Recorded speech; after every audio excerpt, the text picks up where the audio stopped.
What is up, y'all? Today I'll be giving you all my picks for the National Football Championship, the CFB, College Football Playoffs, all that good stuff. Alabama versus Ohio State, you know the vibes. Anyways, first off, subscribe to the channel. I post daily sports videos. It helped me out a ton, make me a happy person. Yeah. And like the video. Yeah, that's it. Um, so, Ohio State, Alabama in the championship. I did not think this would happen. I thought it would be Alabama, Clemson, but hey. Um, so let's talk about each team. So first off, I'm going to say this off. I'm a tad bit biased against Ohio State. I'm a Purdue fan, so I'm not a huge fan of Ohio State. I try and be unbiased in my rankings, but you know that stuff does affect you subconsciously. Like you can't try and do it. Anyways, I have Alabama winning, and now there's several reasons I can give for this. There are also several reasons I can give for Alabama winning, and there are several reasons I can see Ohio State winning. We'll start off with Alabama. The offense. It's amazing. I don't know what else to tell you. Najee Harris, Jalen Waddle might be back too. That's going to be a scary sight. Devontae Smith. I mean, you can't tell me Alabama doesn't currently have the best offense in college football, right? You can look at the Ohio State defense. Who is going to cover Devontae Smith, right? He has just gone off every single game he's played. I mean, there's a reason he's won the Heisman, right? Because he is probably the best player in college football right now, not going to lie. For sure the best wide receiver. Now, on the downside to that, you have Mac Jones throwing to him. And nothing against Mac Jones personally, but he is not exactly a dynamic quarterback in my opinion. So when I think of game-changing quarterbacks almost, right? I think of Justin Fields. I think of Trevor Lawrence. I think of Zach Wilson out at BYU, right?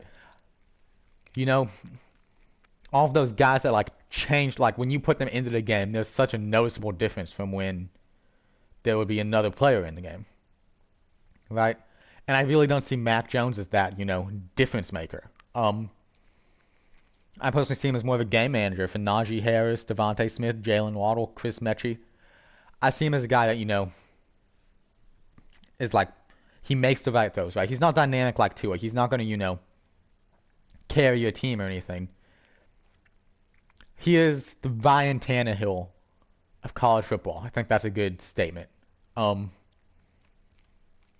Yeah, that's just all I'm going to say about Mac Jones. Now, another reason that Alabama might lose is their defense. It has not been up to par with recent defenses from Alabama. I mean, how many points did they give up to Florida? 42 or something like that? Right? There's not the,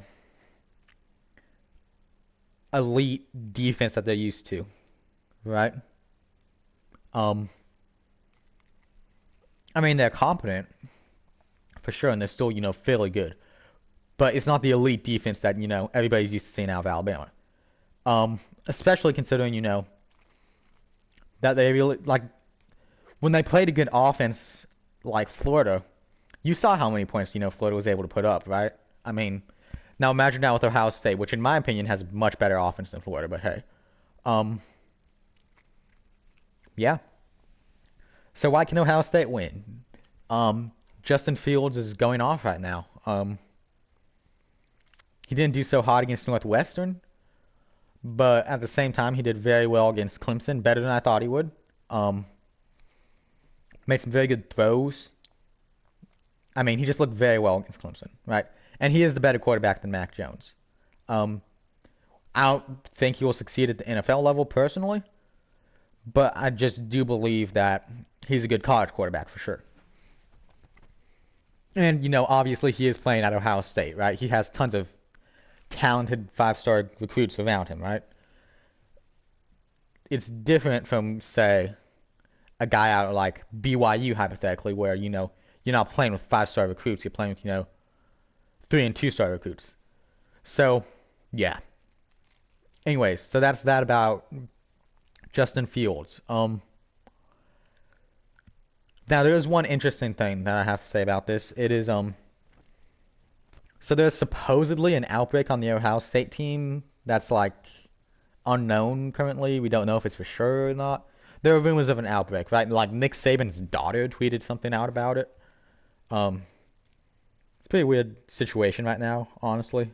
Um, anyways, so why would this be interesting? Because bum bum bum, Big Ten regulations state that any player that contacts COVID-19 must sit for 3 weeks. So I disagree with that rule personally. I've made a video on it before. Y'all can hunt through my channel to find it if you want. Um, so basically, what makes that interesting is I want to see personally if the Big Ten will bend down to Ohio State and I can't say that, treat Ohio State different than they have treated other teams. Indiana's got beef with the Big Ten right now because they took them out and put Ohio State in the championship. Um, the Big Ten honestly just sucks as a conference, to be completely honest. I don't know who's running it, but they have a serious love affair with Ohio State. Let me tell you. Um, and that's nothing against Ohio State people. I mean, Ohio State's clearly the best team in the Big Ten, but the Big Ten made their rules and then broke them just for Ohio State. So, anyways, long story short, it will be interesting to see if, say, Justin Fields were to hypothetically get coronavirus. If they would break the rules again so that he can play, which we all know that the Big Ten would definitely do that. But hey, you know. Anyways, that's about it for today's video. Honestly, I don't know if I said this before, but I personally see Alabama winning.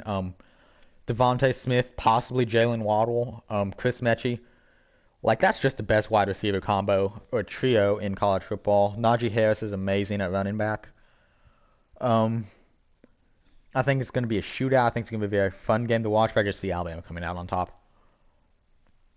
Yeah, that's about it. So y'all have an amazing day. Subscribe to the channel. Yeah.